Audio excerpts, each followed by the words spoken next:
We'll come back after the break, beloved. It's beautiful. So I just finished explaining before the break that the Jewish leaders asked Pilate to hasten the death. Again, it's an issue of not dividing the city and so on. So what happened here, I explained to you why the breaking of the legs, basically, okay?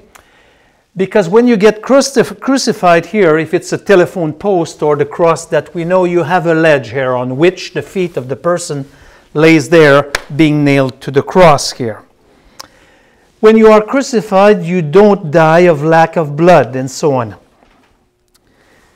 Because the way you hang, you cannot breathe here, and that's why they put that ledge at that place here, so that the person being crucified, sitting on that ledge here, can push themselves up, take their breath, and go back down again. That's why there is a ledge like this here.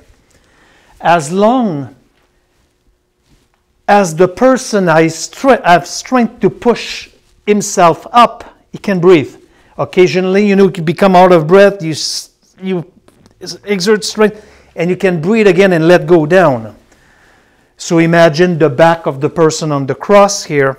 So when they broke the legs of the two, by breaking their legs, they hastened the death, because they will no longer be able to push themselves up. That's why the breaking of the legs. And that's why when they come to Jesus, they don't break his legs. Why? Because he dismissed his spirit in our studies last week. Because he dismissed his spirit, but also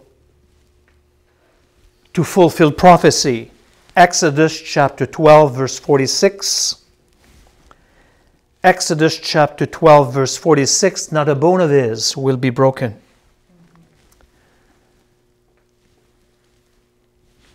However, they pierced his side. They pierced the side.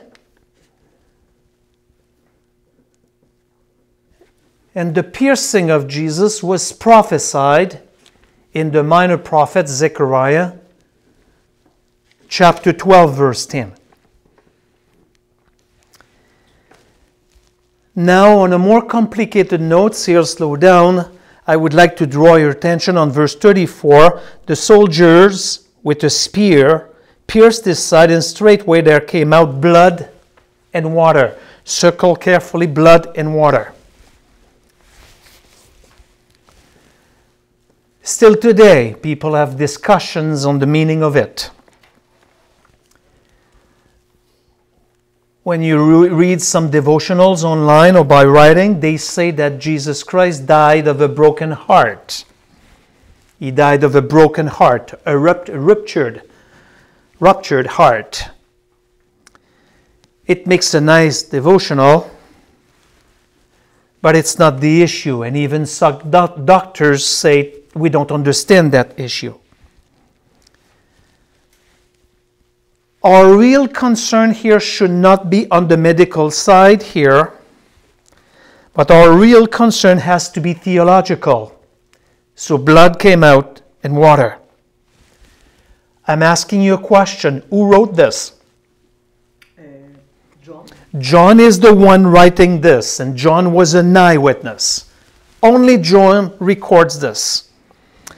Go to 1 John. Make a note. 1 John chapter 5, verses 6 and 12. 1 John chapter 5, verses 6 and 12, and in order to accommodate, I will read 1 John chapter 5, verses 6 and 12. And please notice that this is John again that wrote it. Listen closely.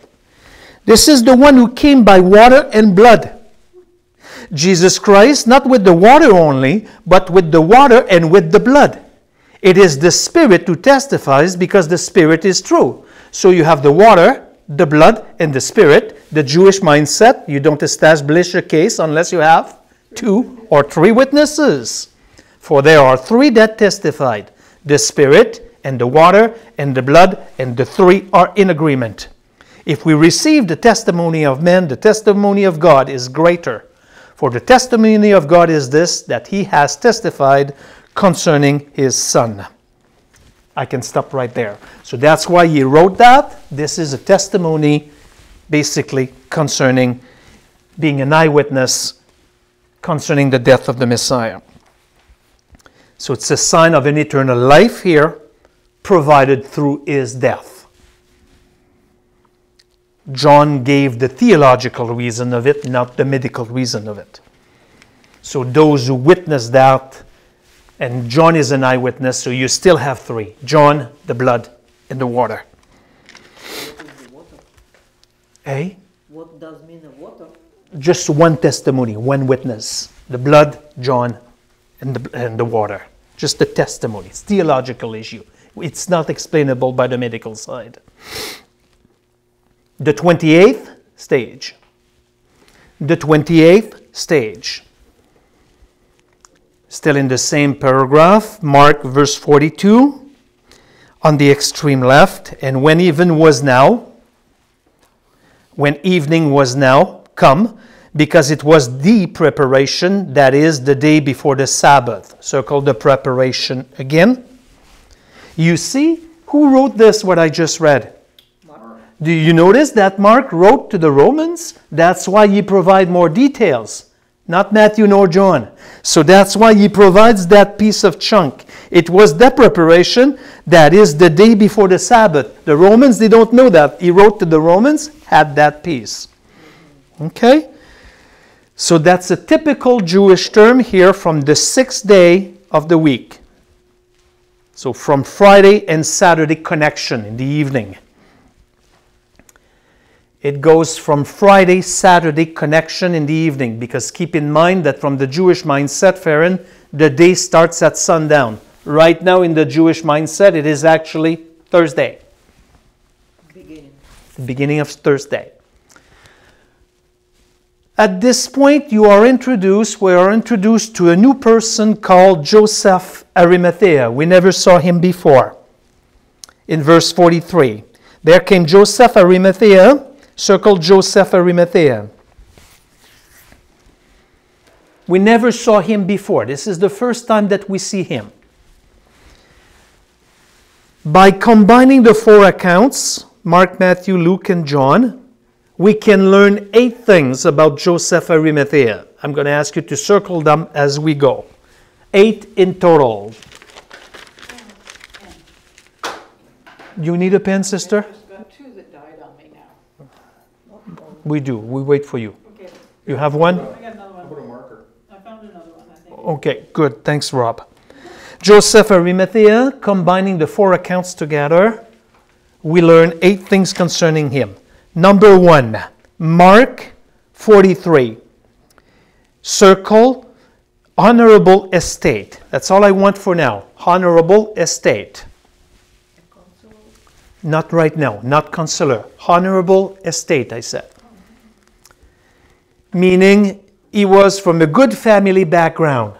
Honorable estate. Being from a good family background. This is your number 1. Number 2, Matthew verse 57. He was a rich man.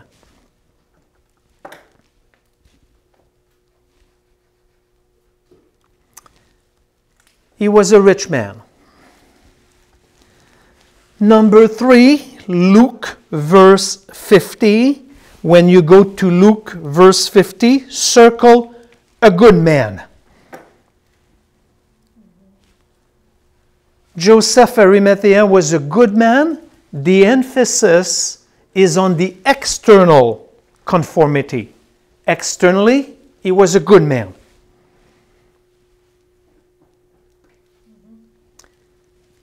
That's number 3. Number 4, Luke 50, circle righteous.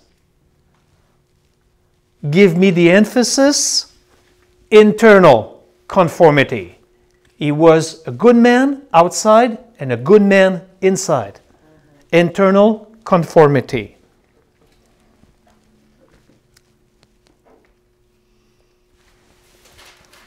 Number 5, Luke 51 at the end of it.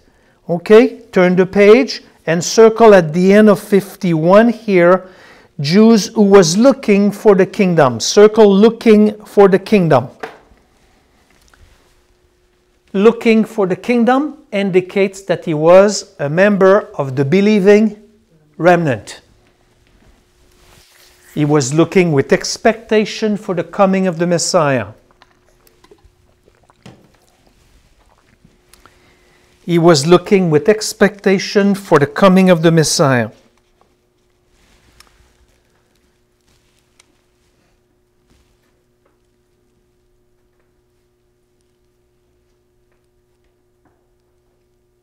Number 6, John 38.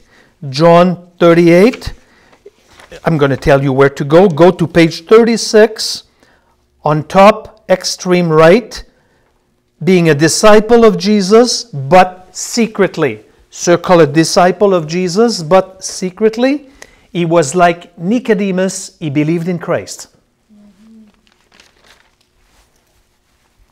But secretly. I will explain why in the next point, which is point 7.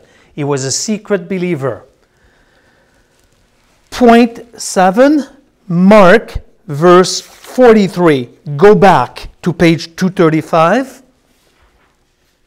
And now, Olga, you circle counselor. That's what I want right there. Counselor. That's why he was a secret believer, because to be member of the council, he is a member of the, you tell me. Sanhedrin. Correct, Sanhedrin.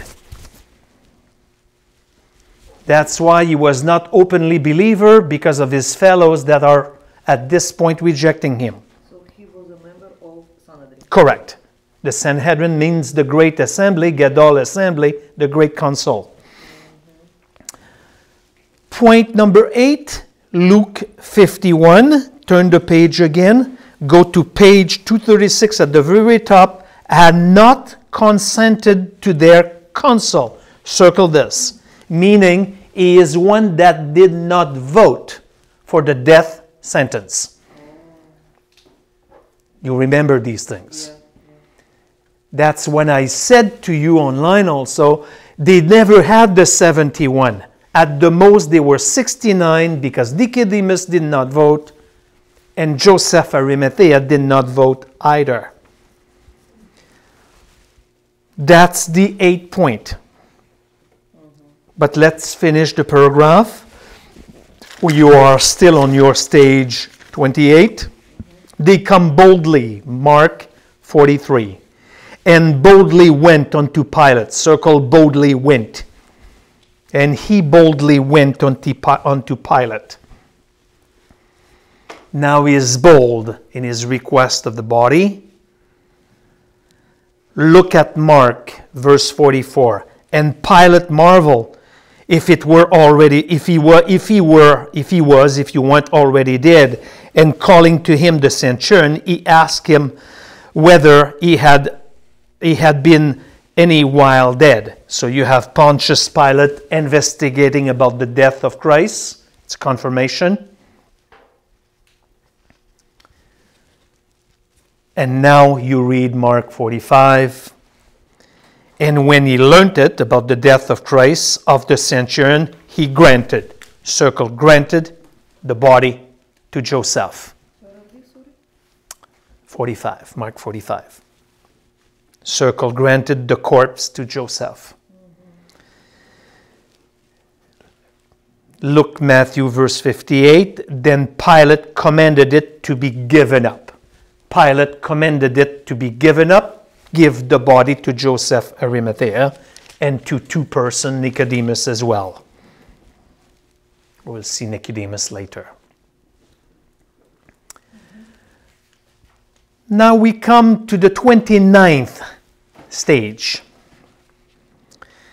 The 29th stage, also in the same paragraph. Which paragraph are we? 166.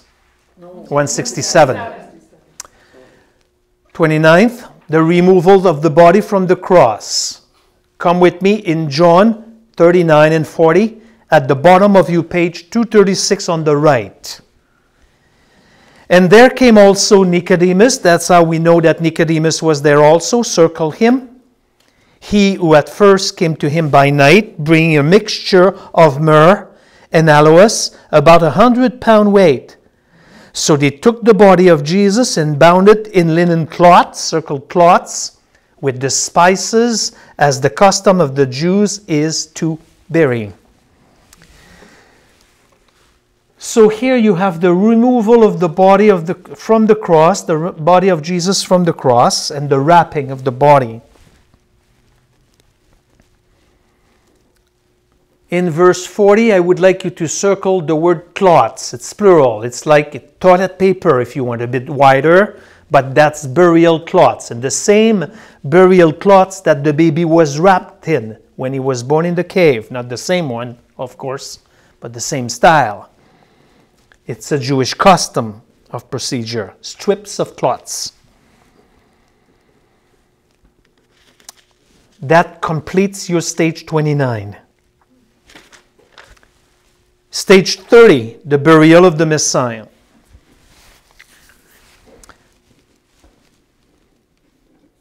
Stage 30, the burial of the Messiah, you go to top of the page 237 in John 41 and 42. Let's read. Now in the place where he was crucified, there was a garden, and in the garden a new tomb. Circle in the garden a new tomb, wherein was never man yet laid. Then because of the Jews' preparation for the tomb was near at hand, they laid Jesus.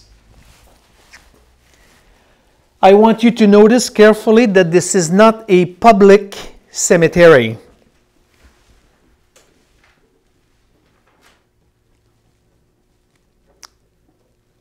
This is not a public cemetery, but this is a privately owned tomb in a private garden.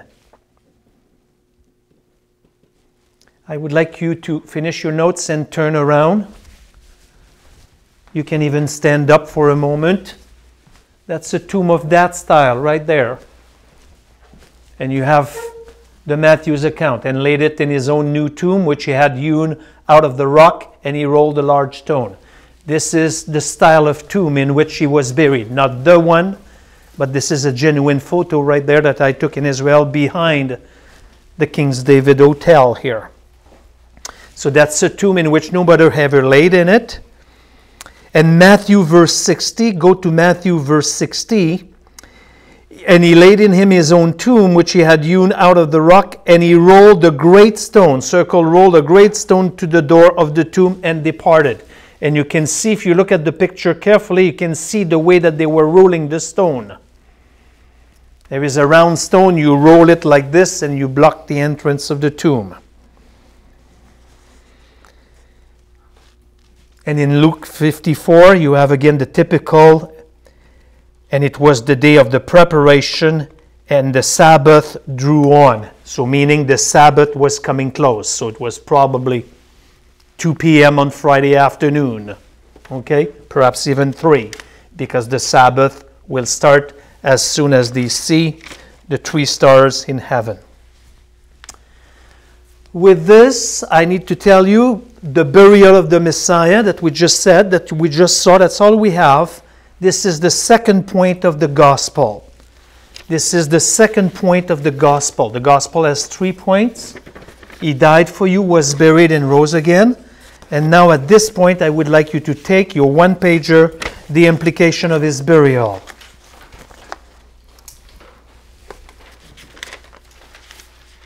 The implication of the burial of the Messiah, which will be somewhat short. The theological implication of his burial, you can basically staple them together in order. The first one was the death. The second one will be the burial. The third one will be the resurrection. And the number 4, you don't have it yet, will be the ascension of the Messiah. You don't have the resurrection also. But just keep them together. 2 points, capital A, it marks the end of his humiliation. It marks the end of his humiliation. The period of the humiliation goes from the incarnation of the Messiah to the burial in the Messiah. So it marks the end of his humiliation. That's the period of time covered from his incarnation to his burial, seen in two ways. A, that's the death of the sinless God-man. That's the only child that came to be born in order to die, but he is the only child that should have lived because he never committed one act of sin. He died for you and I.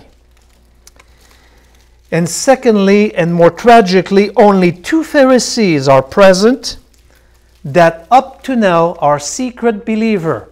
Don't ask me if his mother, brothers are there, and the 12 apostles or the 11 apostles, they're not there. That's his humiliation also. Nobody is there except Joseph Arimathea and Nicodemus. Secondly, it also marks the beginning of his exaltation. At the same time, it marks the beginning of exaltation.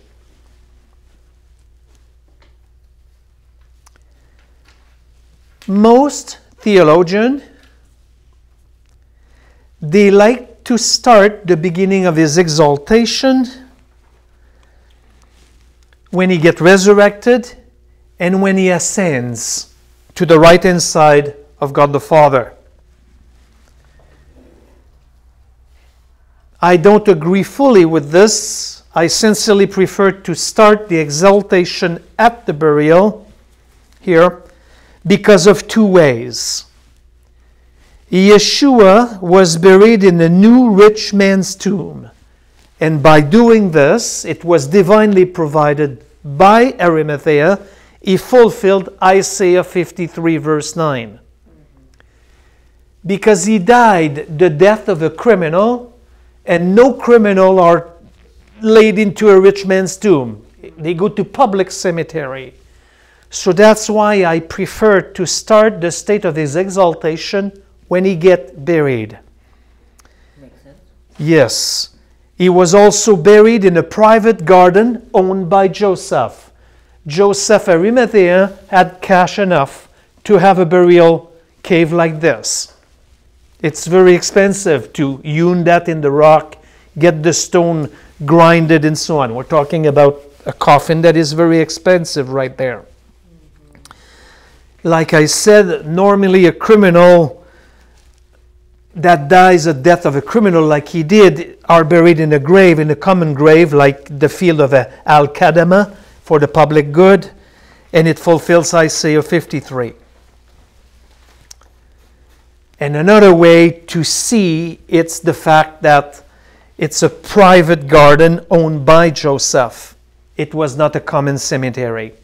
Notice something. I want you to note that before we come to an end closely, maybe in 10 minutes. Centuries earlier, hundreds of years earlier, in another garden. Centuries earlier, in the Garden of Eden, the first Adam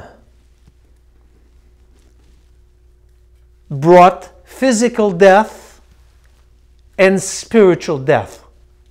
Centuries earlier than that, in a different garden, in the Garden of Eden, Adam brought, because of the fall, physical death. So don't worry too much about the physical death, beloved, online, about COVID-19. Physical death has been existing since the very fall of Adam. Okay? I'm not saying I don't care about it, but that's the issue. The people die physically. Okay? If we don't die of COVID, we'll die of something else. Simple as this.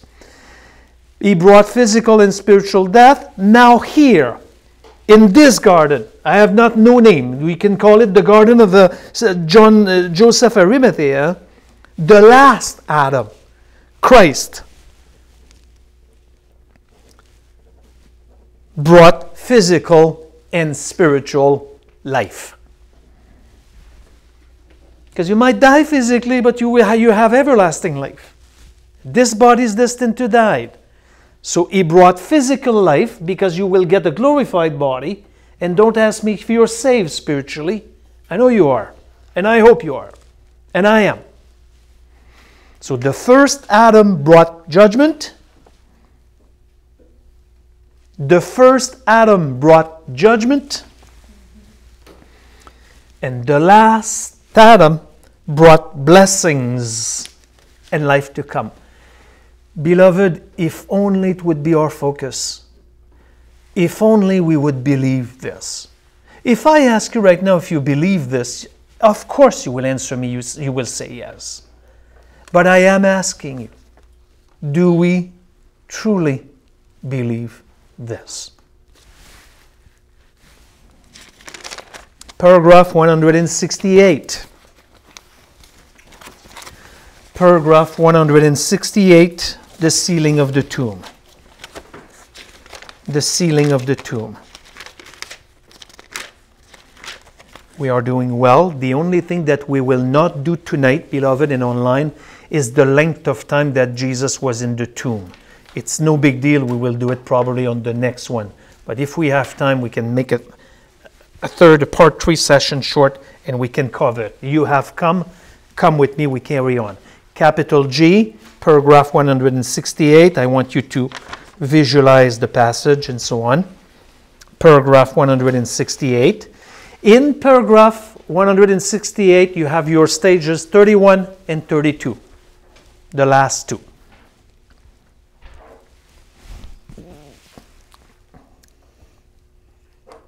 That's the sealing of the tomb, Debbie, and also the preparation for embalming. The sealing of the tomb and the preparation for embalming. 31 and 32. I will tell you, yeah, this is the stage 31. We are on Nisan the 16th.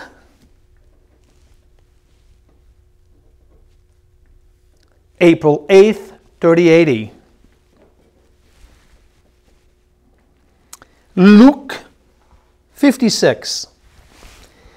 And they returned and prepared spice and ointments. Circled out at the bottom of page 237. Luke 56. I can read 55 to help you. And the women which had come with him out of Galilee followed after and beheld the tomb and how his body was laid. But and they returned and prepared spices and ointments. And on the Sabbath day they rested according to the commandments and so on. So basically these women come, and they intended to wash the body and to anoint the body after the Sabbath. So why they came? That's it. To anoint the body, to wash the body, to finish the burial custom of the Jews. But they did not finish. No, that's why you need to wait for the rest of it. Matthew verse 61. Mary Magdalene was there, and the other Mary sitting over against the sepulchre. Circle over against the sepulchre. We are on step 31 still. So they visit the tomb. Notice one thing. They know exactly where the sepulchre was located. Because some tomb. It's another word for tomb. Sepulchre. But of course, they were not anticipating a resurrection. Sepulchre, it's the time of tomb like this. They were not anticipating a resurrection to occur. With this, we complete your stage 31st. Now, stage 32. You go to Matthew 62 to 66 on page 238. Turn the page. Now on the morrow, which is the day after the preparation, the chief priests, Pharisees, were gathered together unto Pilate, saying, Sir, we remember that deceiver, circled that deceiver, said, while he was yet alive, after 3 days I rise again. Command therefore that the sepulchre be made sure until the 3rd day, lest haply his disciple come and steal him away. and say unto the people, He is risen from the dead, and the last error will be worse than the first. Circle the last error will be worse than the first. Pilate said unto them, You have a guard, go your way, make it as sure as you can. So they went and made the sepulchre sure, sealing the stone, circle that, the guard being with them. That's the sealing of the tomb here. This is Saturday now, okay? The sun has set. This is Saturday.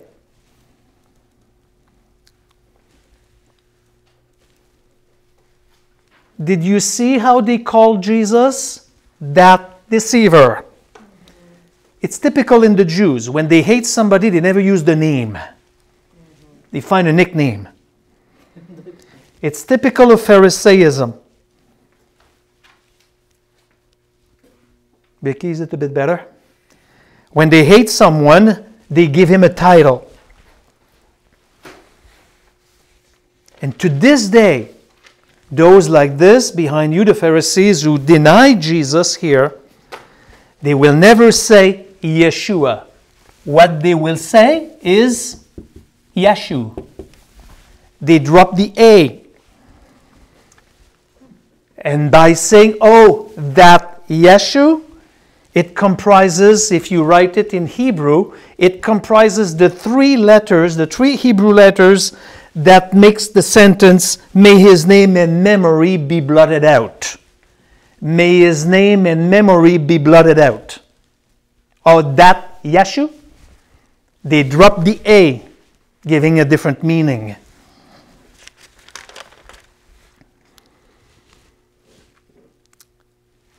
Then they recall that Jesus prophesied about his resurrection. That's why they say here the last error will be worse than the first.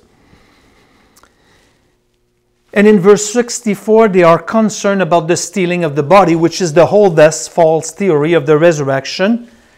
They are concerned about the stealing of the body. And if the people steal the body, Pharaoh, they would preach the resurrection. We will see that later. In verses 65 and 66, Pilate released to them a Roman guard. He did?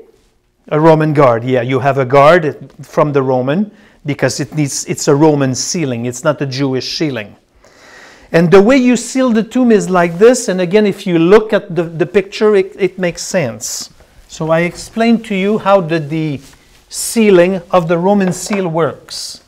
You have my entrance of the tomb right there, and you have the stone.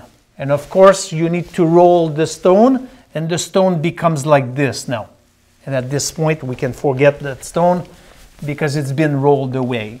So basically, you take ropes, you put a piece of ropes like this is the ground, and a piece of rope like this. This is the ground. And you put pitch here, there, and if you look at the picture, it makes sense. If I would roll, it doesn't matter. The rope would lay on the rocks, and at the bottom, the ropes would lay somewhere on the rocks also, maybe here, or there, or if you want. So if you roll the stone away, you would break the Roman seals. It's a Roman seal. That's it. It's Roman. This is the way that they do it. Like a wax seal? Like the wax, the pitch is the seal. You seal the rope, but if you derange, if you displace the rock, the rope will, poof, the seal will come out. Got it. Okay? It's impossible to move without breaking the seal. And to break that seal from the Roman law, it's punishable by death. Dear beloved, you have finished Division 9. Absolutely. We're finished Division 9. It's over. Do you want to do this? What's the time of the clock on the machine right now? Because this is a lot of talking also. 34 minutes. You came, take with you the paper. How long was the Messiah in the tomb?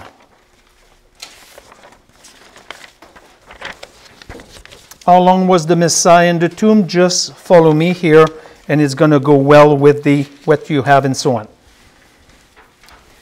How long was Jesus in the tomb? I will do it the next time unless you want to pause. Let's do a part 3 only on that. Olga, let's do a part 3 only on this. Would you stop it, please, sister? Sure. Just push the button at the front of it. Just push the button. Push it, yeah.